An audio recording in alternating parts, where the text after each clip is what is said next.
E aí é uma questão de formiguinha, né? Assim, quando eu estava no IPEA, alguns anos atrás, de uma época que o IPEA estava divulgando muito essa ideia. Escuta, vamos fazer análise de programas públicos.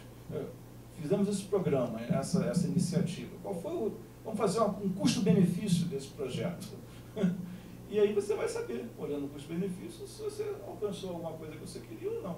Se você não alcançou, tem que reverter, tem que desfazer aquele negócio. O último ponto é a questão dos juros, e aí de novo, aquela história. Tem um modelo, a gente sabe que o modelo neoclássico de crescimento, os juros está ligado à produtividade marginal da economia. Se o juro é alto, a produtividade marginal é baixa. Geralmente, se a função é côncava, a produtividade marginal baixa significa que a gente não acumulou capital ainda suficiente. Eu acho que, à medida que a gente conseguir acumular capital, o juro vai baixar, e é exatamente isso. O capital é escasso, o juro é alto. Não tem, é uma questão técnica, não tem uma resposta mirabolante para essa questão. Eu acho que a gente vai ter que conviver com essa situação até que a gente consiga acumular mais capital per capita, né? Coisa que a gente não está conseguindo. Na realidade, a questão seguinte, fala um pouco sobre essa questão, né, sobre o crescimento relativo da economia brasileira com relação às outras economias, e a gente realmente não ganhou espaço comparativamente às outras economias, porque não acumulou capital suficiente. Por quê? Porque a despoupança pública está absorvendo poupança que deveria estar sendo investida para acumular capital. É isso. Tá? Não, eu já completei aqui, só queria comentar. Mais uma vez, excelentes as respostas. Tem uns pontos que eu gostaria só de destacar. Sem dúvida, a eficiência do gasto público é alguma coisa fundamental. Examinar agora permanece, mesmo assim, quer dizer, trazendo o caráter científico da economia para cá e aplicando, poderia elucidar muitas coisas. Agora, permanece a dicotomia de curto e médio prazo, que o Sérgio colocou, o Gabriel também, porque é um pouco complicado dizer que, do ponto de vista da racionalidade, essas medidas vão ser tomadas, o capital vai se acumular, a produtividade vai aumentar, e eu vou dizer para a pessoa ali na rua, olha, keep cool, because you are grande soul, porque o seu neto vai viver num excelente país. Fica tranquilo, porque o seu neto vai ter um país sensacional. Então é preciso realmente ter alguma conciliação disso que o Rodrigo colocou como uma escolha política. Eu só queria fazer um ponto, se me permite, professor Rodrigo. Sim, é escolha política, mas não é só escolha política, porque dependendo da escolha se afeta a poupança, o investimento. Então é preciso uma certa cautela para ver como é que distribui esses ônus, porque castigar a poupança, por exemplo, ou não prestigiar, não estimular a poupança, pode ter consequências de médio prazo. Então, eu acho que isso está bem respondido. O ajuste fiscal é recomendável, o professor Rodrigo colocou, claro, que segundo ele não tem outra alternativa. Eu me permitiria dizer que tem, a natureza faz uma grande desorganização social, inflacionária. Então, como essa alternativa é uma não alternativa, então eu concordo com o professor Rodrigo que não tem, a única maneira seria realmente organizar. Agora, a pergunta tem sentido, porque existe uma coisa internacional contra a austeridade. No caso da Grécia, há um movimento de economistas se colocam contra a austeridade, etc., que nós todos aqui à mesa podemos até achar que isso não faz sentido, mas tem gente que acha que faz. Então, mais uma vez, um método científico seria muito importante para elucidar essa questão. Quanto aos juros, só uma observação. Claro, tem o regime fiscal, tem a despoupança do governo, a eficiência do gasto, mas tem uma coisa que é o mercado financeiro. A taxa de juros é alta para metade do ponto de vista dos tomadores. O último dado que eu peguei do Banco Central, está muito bom lá, era 47% pagam uma taxa nominal de 9% ao ano.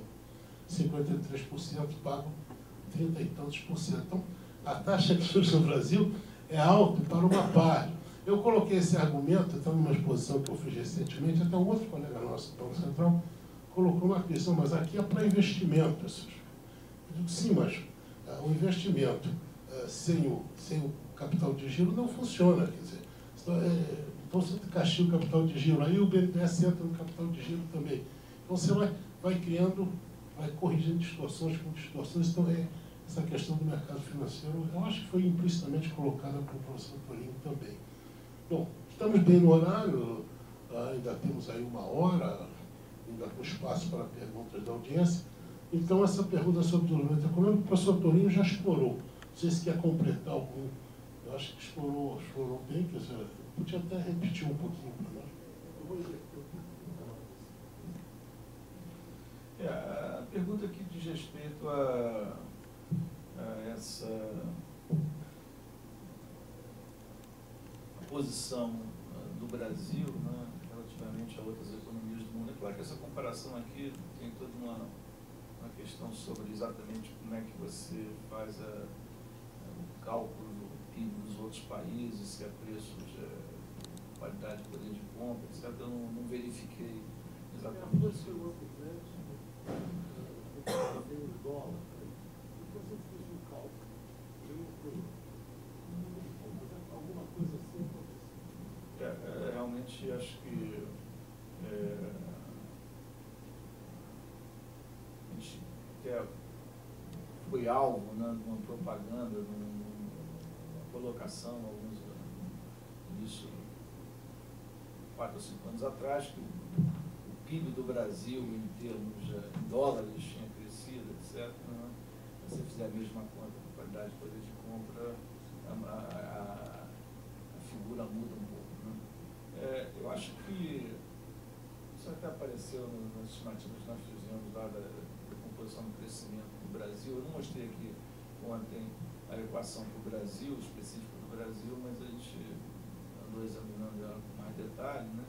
O que ela basicamente mostra é que a economia brasileira, né, dentro desse contexto do modelo, né, do modelo de crescimento neoclássico, está muito próximo, ou tem se mantido muito próximo do estado estacionário nos últimos, sei lá, 20 anos. A gente não está crescendo porque a gente está próximo do estado estacionário. É aquela ideia da convergência condicional. Né? Você, quando está distante do estado estacionário, como a China, você cresce muito lá, crescia muito mais anteriormente, há 10 anos atrás, porque estava mais longe do estado estacionário dela, da China, né? E hoje já está se aproximando do estado estacionário, a taxa está diminuindo. Quer dizer, é quase o ciclo da vida dos países, vamos dizer assim. Você cresce mais quando está longe do estado estacionário. O Brasil, no segundo PND, estava longe do estado estacionário, acumulou um bocado de capital, se aproximou do estado estacionário, e agora a gente está mais próximo e está crescendo mais lentamente. Não tem nenhuma surpresa nisso aí, basta que a função de produção seja contra. Né? Então, é natural que a taxa de crescimento caia, vamos dizer assim, quando você chega próximo de onde você vai eventualmente chegar. Né? Isso é a visão neoclássica, né? Tem uma visão alternativa, que é a visão de crescimento endógeno, que supõe que você pode manter uma taxa alta indefinidamente, né? Na qual eu não acredito muito. Qual a solução para isso? A gente quer crescer, né? A gente quer atingir um estado estacionário, uma renda per capita, a gente quer estabilizar uma renda per capita mais alta, mais próxima da renda dos países desenvolvidos. Né? Só que, para fazer isso, a gente tem que acumular capital. Para acumular capital, a gente tem que poupar mais. A taxa de poupança doméstica no Brasil é muito, muito baixa. O déficit público ainda é muito baixo. É baixo, né? Não é tão baixo assim, tão baixo como nos Estados Unidos, por exemplo, mas ainda é baixo. E o pior de tudo é que a despoupança do governo, assim, o déficit público, quando tinha inflação, tinha que ser calculado como déficit público operacional, agora a gente calcula como déficit público total, está lá 6, 7% do PIB, está consumindo uma parcela importante dessa poupança doméstica. Quando a poupança externa desaparece, então essa situação fica crítica. Né? Não é outra razão pela qual o nosso ministro da Fazenda não sai lá do exterior, né? Nova York, Genebra, etc., porque precisa de modo absolutamente crítico, né? Que a poupança externa financia uma parte desse déficit, porque a poupança doméstica não vai, o impacto no crescimento usar a poupança doméstica para financiar esse déficit é absolutamente dramático. Então, eu acho que, de novo, isso remete à questão anterior, né? Quer dizer, é fundamental reduzir esse déficit total, não é só operacional, não é só você tem que gerar superávit primário suficiente para pagar os juros da dívida, tem que gerar uns de 4 a 5% de superávit primário. Eu tem um outro trabalho com a tese de mestrado feita lá na UESC, com outro aluno meu, que nós calculamos, né, qual que é demonstramos, né, econometricamente, você precisa de 4,5% mais ou menos de superávit primário para estabilizar a dívida, e a gente tem que deixar só 1 a 2% desse déficit total aí para ser financiado via aumento de dívida. Para recuperar isso aí, o caminho é recuperar o superávit primário, né? Via, fazendo referência ao que já falei anteriormente, via redução do gasto, né? Preferencialmente nos itens, nos setores, né? Onde esse gasto foi aumentado. Né? Não esquecer que a gente criou, sei lá, 15 ministérios, né? Em 1990 nós tínhamos 9 ministérios no Brasil. Né? Não esquecer, também tem, alguns argumentos que muitas vezes levantados, não, o gasto público corrente incompressível. Você tem lá determinado, até tinha no jornal, uns dias atrás, dá uma tabela do que o governo entende que é incompressível. Né? Mas você vai olhar em detalhe o que eles consideram incompressível, na realidade não tem nada de incompressível, é compressível. Assim. E o exemplo, o contra-exemplo dessa história de que os gastos não podem ser reduzidos, eu acho que é uma coisa que não é muito citada, porque de alguma maneira o plano Collor ficou com a imagem ruim na profissão, na sociedade de um modo geral, mas só para lembrar, em 89 a gente tinha um déficit operacional, que era o déficit equivalente ao déficit real, vamos dizer assim, expurgado os efeitos da inflação, de 5, primário, né, de 5, poucos por cento, 14%, se não falo memória, e em 1990 um superávit de 1,2%. Então foi feito um ajuste fiscal de 6% do PIB, né, em um ano. Então, é possível. A pergunta é sentar para fazer, sentar querendo fazer. O que a gente observa na situação atual, né, é que, na realidade, o governo não quer fazer. Ponto. E nem senta para fazer essa comparação de onde é que poderia ser feito. Fica concentrado na coisa lá do aumento dos preços. Então, só para resumir, né, eu acho que é possível resgatar o crescimento. Para resgatar o crescimento tem que acumular capital. Para acumular capital tem que liberar uma parcela maior da poupança para investimento físico, né? E para isso tem que reduzir o déficit via redução de gasto. Essa é minha visão. Fazendo isso, você vai acumular mais capital e vai aumentar a renda per capita, etc. Vai recuperar uma parcela dessa distância que separa o Brasil dos países desenvolvidos. Né? Se não fizer isso, vamos ficar estacionado. O nosso estado estacionário vai ser esse, ou então vamos reproduzir a Argentina, né? Que há 50 anos atrás tinha uma renda per capita comparável aos países europeus. A Europa se desenvolveu e a Argentina regrediu, né? E hoje tem a renda per capita que é um terço, não sei o número exato, dos países europeus, porque justamente a situação política não permitiu, né, permitir essa acumulação de capital. Você tinha lá um governo que não insistia em manter o déficit elevado e consumindo a poupança pequena, a poupança que tem. Assim, não consegue atrair poupança externa, fica parado. Eu acho que essa é a minha ponderação sobre desenvolvimento. Por que deu marcha ré? Não sei se a marcha ré apareceria na ponta um pouco diferente, mas estacionou, talvez tenha dado uma pequena marcha ré, é porque a gente não acumula capital. A gente está acumulando capital porque a poupança está sendo utilizada para financiar o gasto público. Muito obrigado. Quer dizer, o senhor poderia dizer, professor Torinho, que há exemplo de um outro caso que não tem nada a ver com isso que a gente está discutindo aqui, que é a propósito da Holanda, que com a descoberta do petróleo no Mar do Norte, houve um prejuízo às indústrias, ao setor industrial, criou-se na literatura e na profissão o problema da doença holandesa. Mutatis mutandis, nós podemos falar de uma doença argentina. Quer dizer, o Brasil poderia sofrer de doença argentina, que é também grave. Posso ver para onde?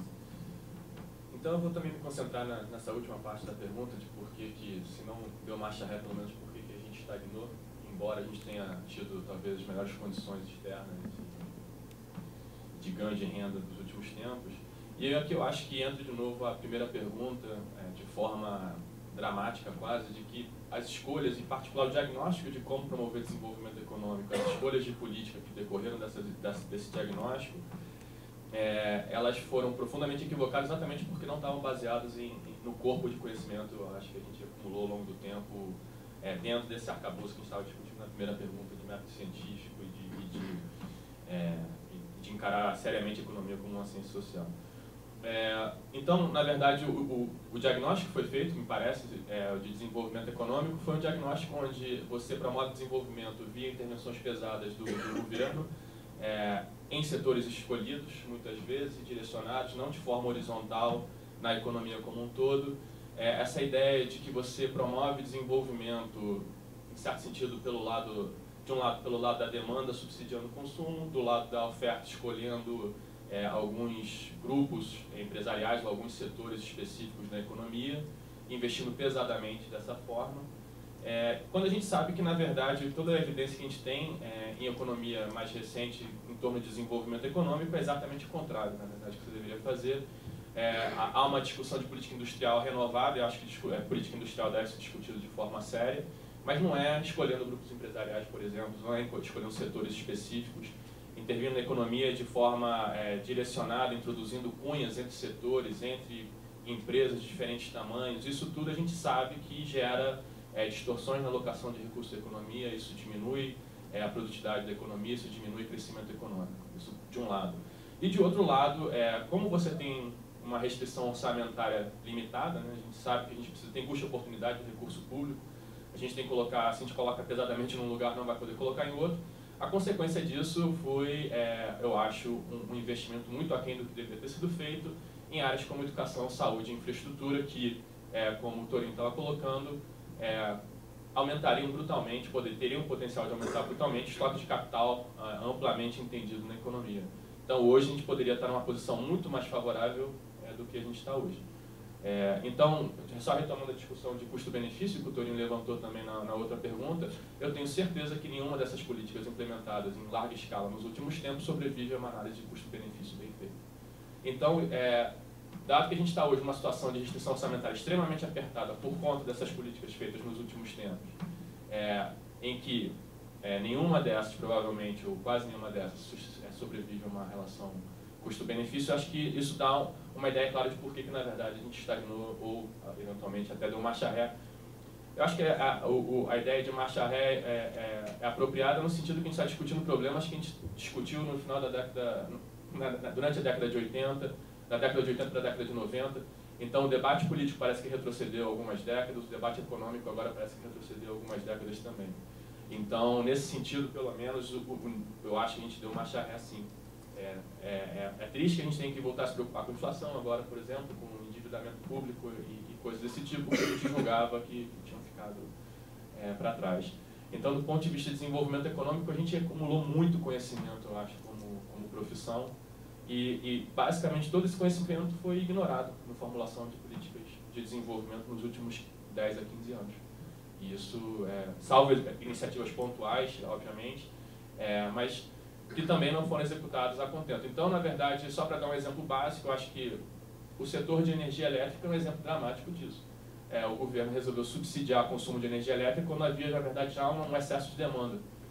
O resultado disso foi, na verdade, aumento de tarifas superior ao que seria o contrafactual sem essa intervenção, por exemplo, quando havia uma ideia de aumentar a competitividade da economia brasileira, né, reduzindo um dos componentes de custo das empresas que é mais forte. Então, acho que isso mostra, na verdade, uma falta de sistematização e de apoio em conhecimento que a gente acumulou para a formulação de política pública, que eu acho que é dramático e importante para explicar o que aconteceu. Perfeito, muito obrigado.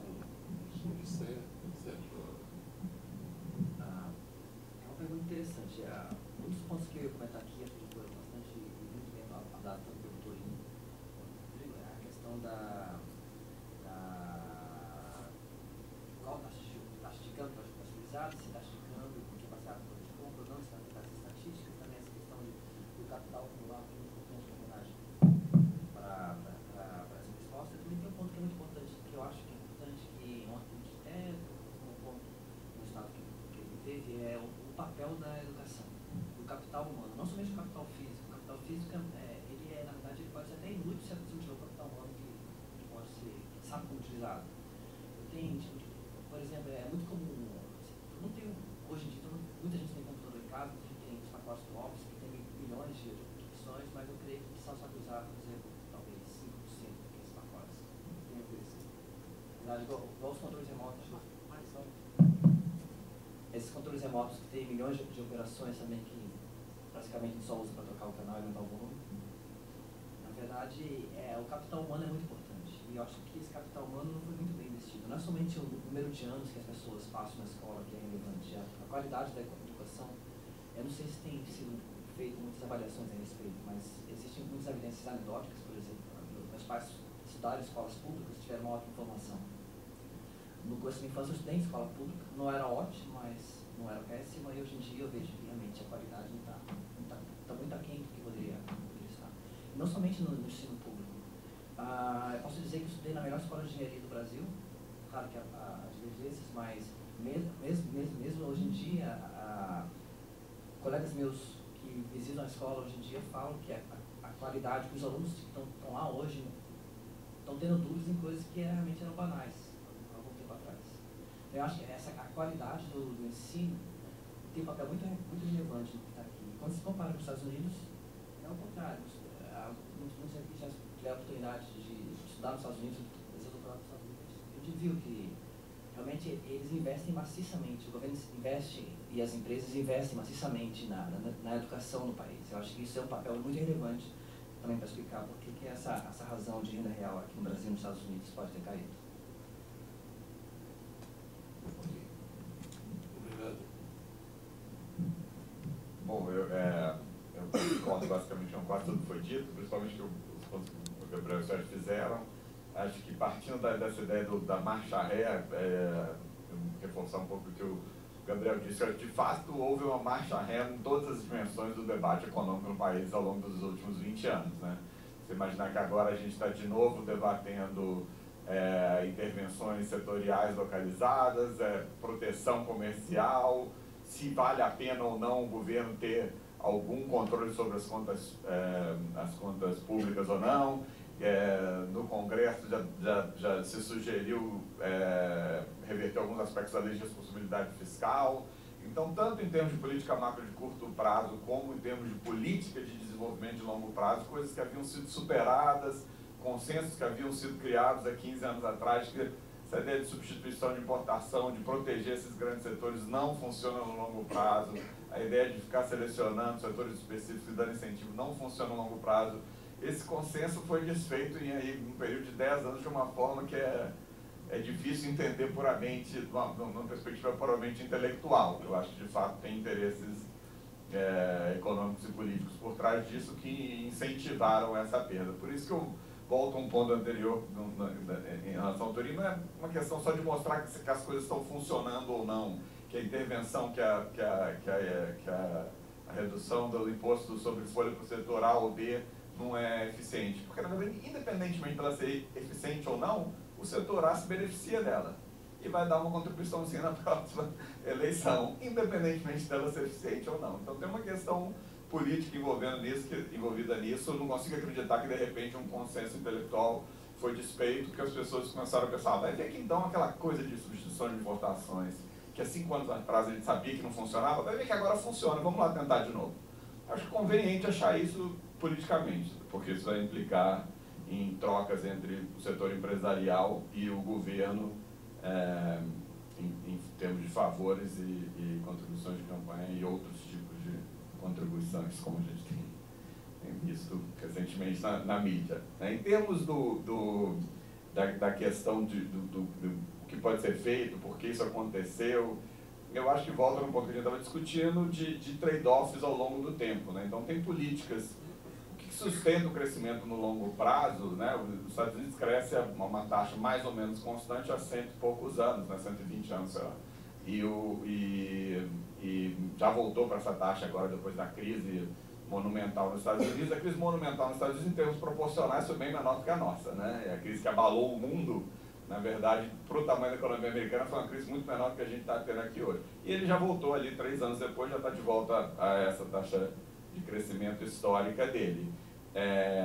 Então tem alguma coisa que sustenta essa taxa de crescimento no longo prazo, que, como o Torinho mesmo apontou, não é só poupança, porque poupança no modelo neoclássico, sem uma inovação tecnológica, vai levar o país para um determinado nível de renda per capita mais alto, mas não vai sustentar crescimento. Então existe alguma coisa que sustenta crescimento no longo prazo. E aí acho que os pontos que o Gabriel e o Sérgio haviam feito sobre investimentos em infraestrutura, investimentos em educação, investimentos num cenário de estabilidade, seja social, seja jurídica também, que geram incentivos, aumentam a produtividade do trabalho, aumentam a produtividade do capital, geram incentivos para maior investimentos e aumentam a taxa de poupança, certo? E vários desses investimentos são investimentos que trazem benefícios para o país no horizonte de 5, 10 anos, na melhor das hipóteses, certo? E aí volta a discussão do trade-off o governo abrir mão de um determinado gasto num determinado momento para um benefício que vai se concretizar numa janela mais longa de tempo. E se isso... bom, de fato a gente sabe que isso não foi politicamente interessante, digamos.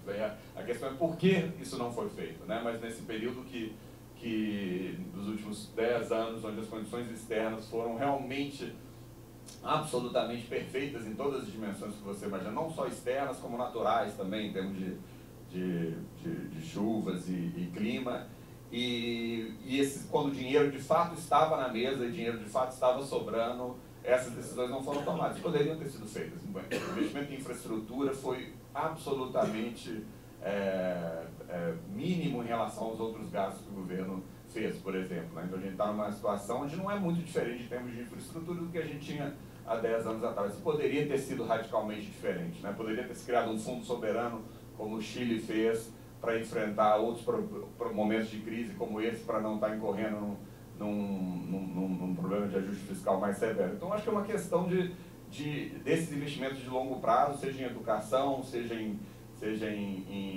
infraestrutura, seja em segurança pública, até porque isso afeta o ambiente de investimento, mesmo numa perspectiva internacional, que na verdade não foram feitos, E a gente está pagando o preço disso agora. Por que eles não foram feitos? Acho que houve uma opção para concentrar benefícios em grupos. Esses são benefícios que, de certa forma, são percebidos pela sociedade como um todo num prazo mais longo. Houve uma opção para direcionar benefícios específicos para grupos específicos no curto prazo, em detrimento desse crescimento de longo prazo.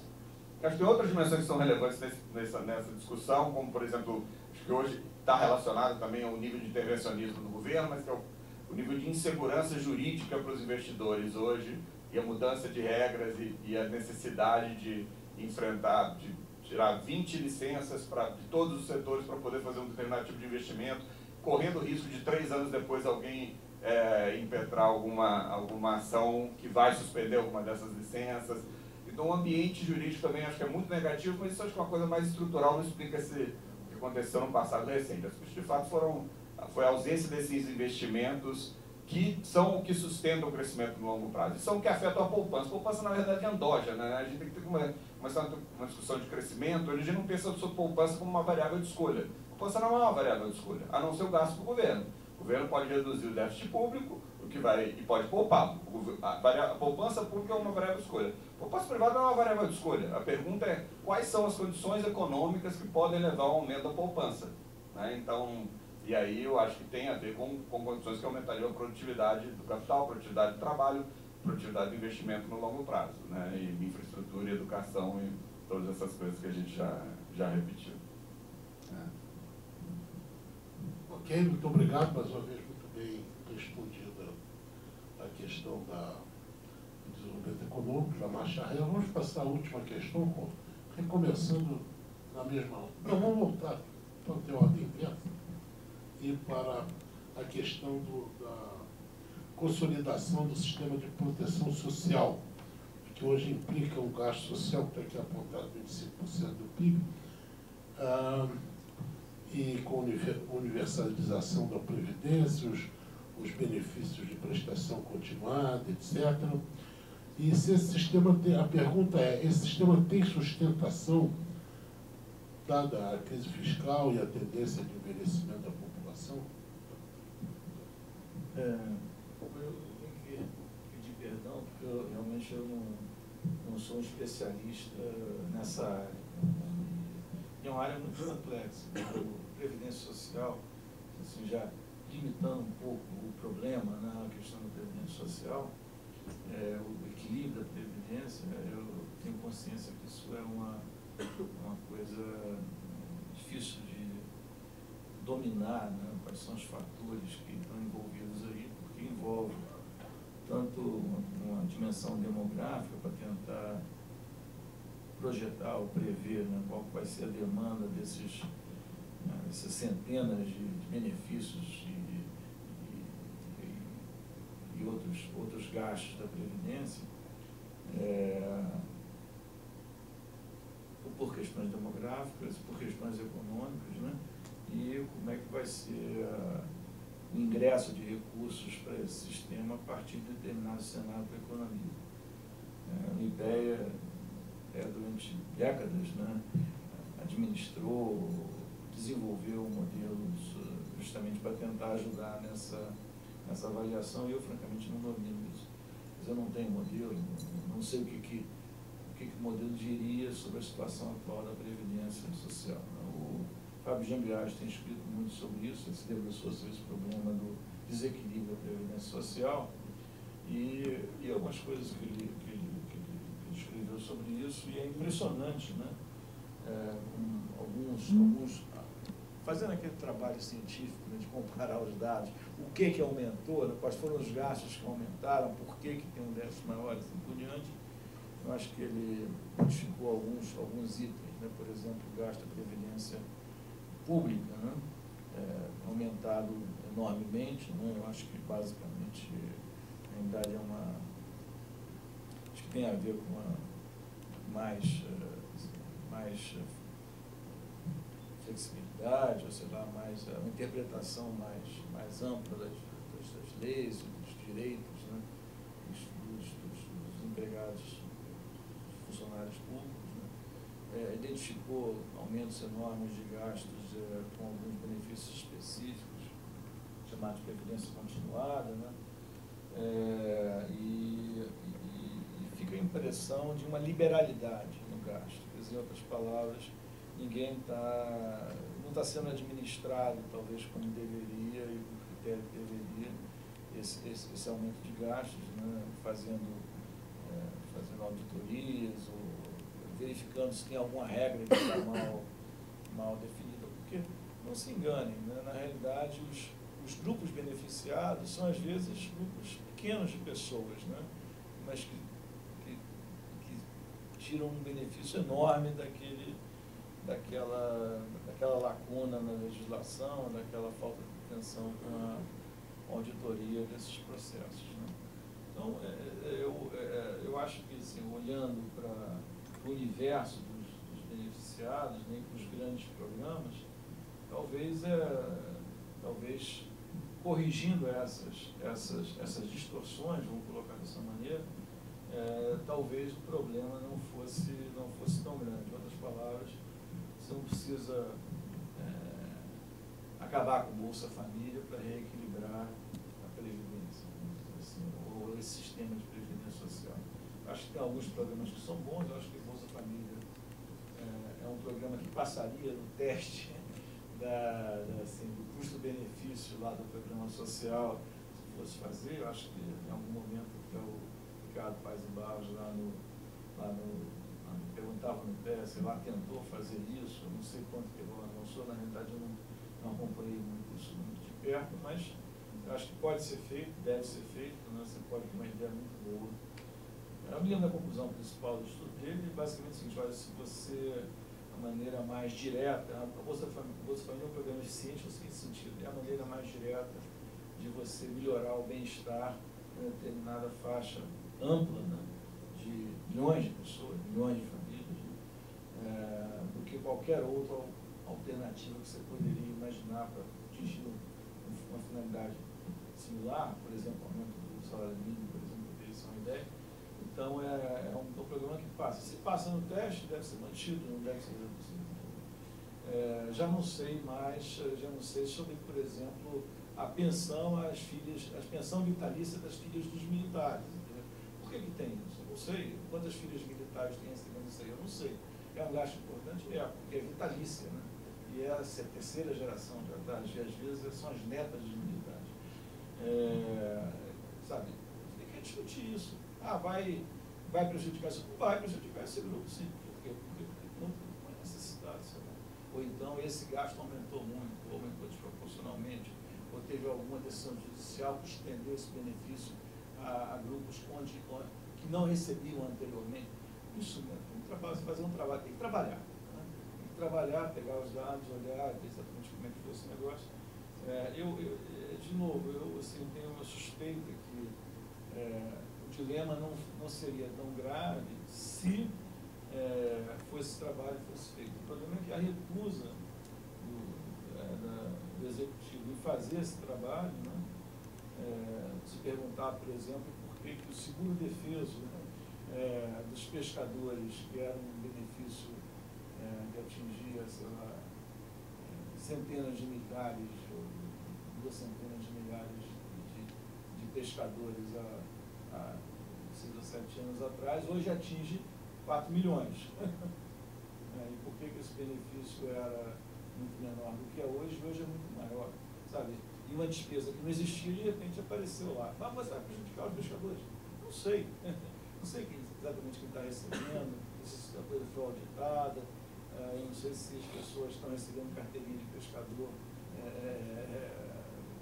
quais são os critérios para isso, se estão corretos ou não estão corretos. E você podia fazer uma lista enorme de anedotas desse tipo, né? E vamos dizer assim, que talvez indiquem, eu não posso saber porque não foi feito, mas talvez indiquem que o dilema não existe o dilema social, não existe a luta de classes gerada pelo ajuste fiscal. Se você fosse fazer o trabalho de formiguinha e realmente se perguntar se esses gastos que aumentaram precisavam realmente de aumentar, exatamente como é que foi o negócio, se a auditoria sustenta isso aí, talvez você conseguisse voltar aos níveis de gasto anteriores, gerar o superávit que tinha que gerar, e você pudesse manter a economia estabilizada macroeconomicamente sem ter que convocar o exército do STED, como um determinado político propôs fazer em determinado momento recentemente. Obrigado.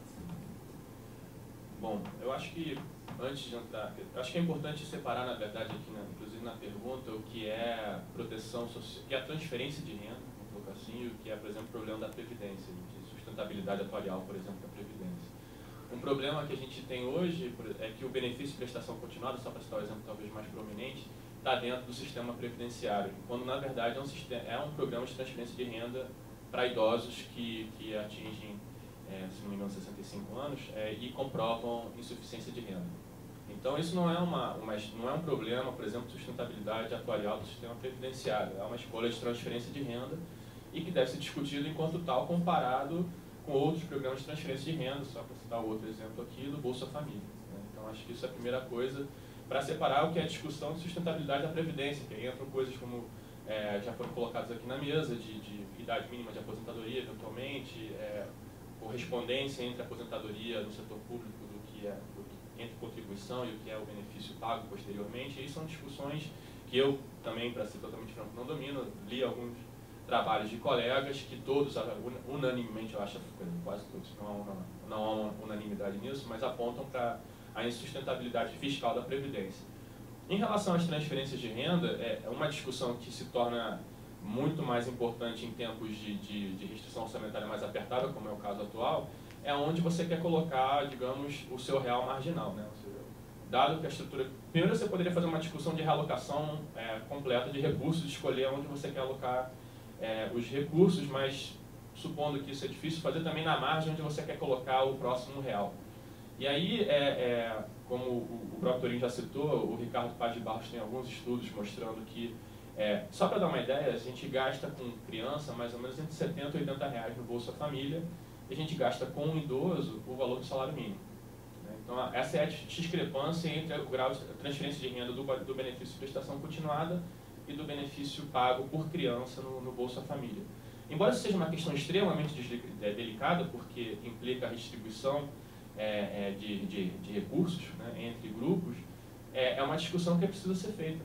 Porque, na verdade, as evidências que a gente tem hoje, por exemplo, é que o real marginal, o próximo real que você coloca em transferências do benefício de prestação continuada, tem impacto basicamente nulo sobre pobreza e quase nada ou nada sobre desigualdade de renda.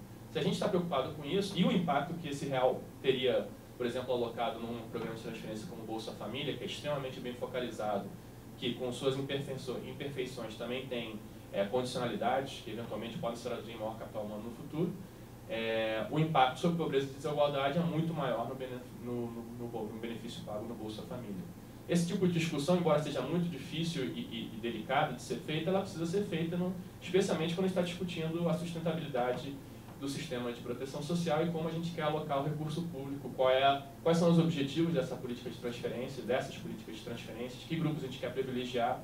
E essa discussão, na verdade, ela fica subjacente aqui, meio que perdida nas discussões mais gerais. Ela nunca está claramente exposta e eu acho que é uma discussão fundamental para a gente também saber qual é a sustentabilidade desse sistema e o que a gente espera dele. Então, eu acho que essas questões são fundamentais e não estão sendo discutidas.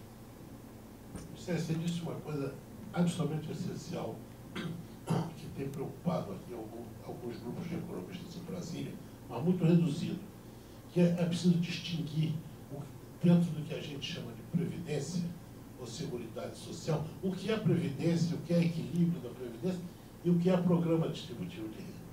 E mais, havia um estoque de pessoas desassistidas anteriormente. O problema a pessoa pode se aposentar com 15 anos de contribuição e 65 de idade. Muito bem, colosso. Para um estudo. Agora, não tem nenhum phase-out disso, não tem nenhum estudo. Isso, porque, afinal, esse tempo já passou, as taxas de desemprego diminuíram, foi demonstrado aqui, a possibilidade de formalização é evidente. Portanto, esse programa tem que ser eliminado paulatinamente. Então, fora disso, só estou citando um caso, você citou outros, esse eu acho que é a coisa essencial e os especialistas da área, eu não hoje vejo separar. Porque aí fica uma mistura, você fica querendo, no final, sustentar um programa de repartição, repartição simples, tributando os que contribuem para a Previdência de uma maneira extravagante. Então dá uma confusão por distribuição de renda com impostos gerais. Bom. Também tem que falar que eu não sou especialista nessa questão social da distribuição de renda, mas eu posso dizer que concordo com o que os dois falaram aqui. E tem dois pontos. Como eu não sou especialista, vou tentar analisar sobre a luz de que a gente aprende em economia. A primeira delas é a questão de auditoria. O fato de você dar recursos para pessoas que têm decisões individuais não quer dizer que elas vão se comportar de maneira social, para melhorar o ótimo social. Então é preciso uma auditoria para saber o que está sendo feito com os recursos que estão sendo doados. Então a gente esbarra em toda a teoria de desenho de mecanismo, aquela teoria de como fazer para as pessoas que estão recebendo benefícios se comportarem da maneira que nós queremos que elas se comportem. E também vamos esbarrar na questão de análise de custos-benefícios. E vamos também esbarrar na questão de separar o que é realmente algo que é um benefício social ou aquelas que realmente já tiveram seu benefício em algum momento e já está na hora talvez de serem retiradas. Então nesse ponto eu tenho que falar de algumas coisas que são